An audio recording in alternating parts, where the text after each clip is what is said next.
देवाचा नोहाशी करार।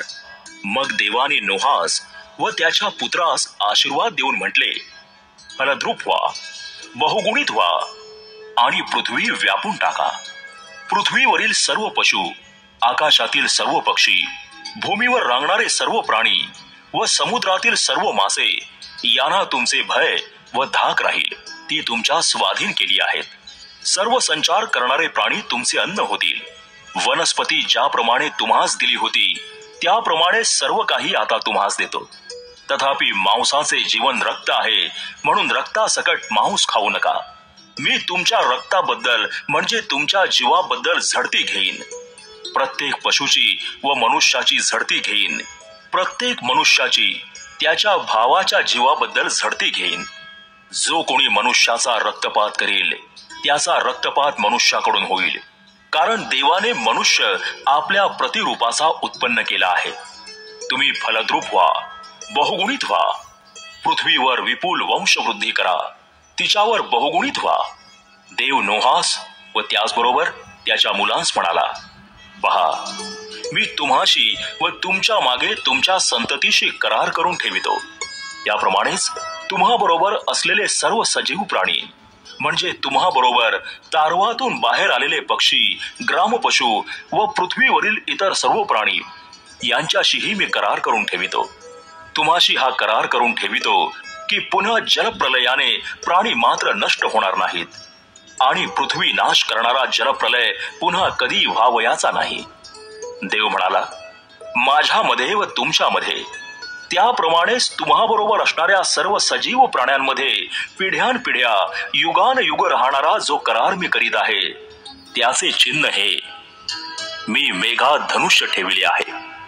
ते पृथ्वीच्या व माझ्यामधल्या कराराचे चिन्ह होईल। मी पृथ्वीच्या वरती मेघ पसरेन व त्या धनुष्य दिसेल।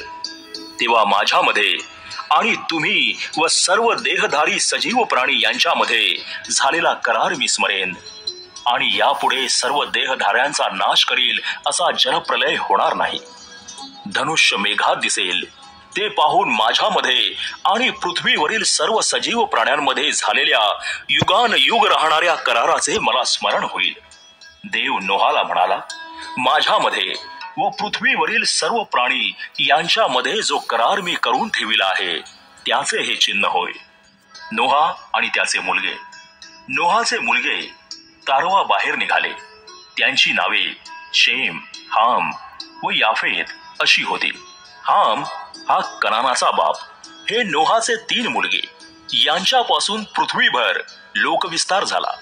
नोहा शेतकी करू लागला। त्याने द्राक्षाचा मळा लाविला। तो द्राक्षारस पिऊन गुंगला आणि आपल्या डेऱ्यात उघडा नागडा पडला। तेव्हा कनानाचा बाप हाम याने आपल्या बापाची नग्नावस्था पाहून आपले दोघे भाऊ बाहेर होते त्यास हे कळवले। तेव्हा शेम व याफेत यांनी वस्त्र घेऊन आपल्या खांद्यावर ठेविले व पाठमोरे होऊन आपल्या बापाची नग्नता झाकिली। त्यांची तोंडे पाठमोरी होती, म्हणून त्यास आपल्या बापाची नग्नता दिसली नाही। द्राक्ष रसाच्या गुंगीतून सावध झाल्यावर आपल्या धाकट्या मुलाने काय केले ते नोहाला समजले।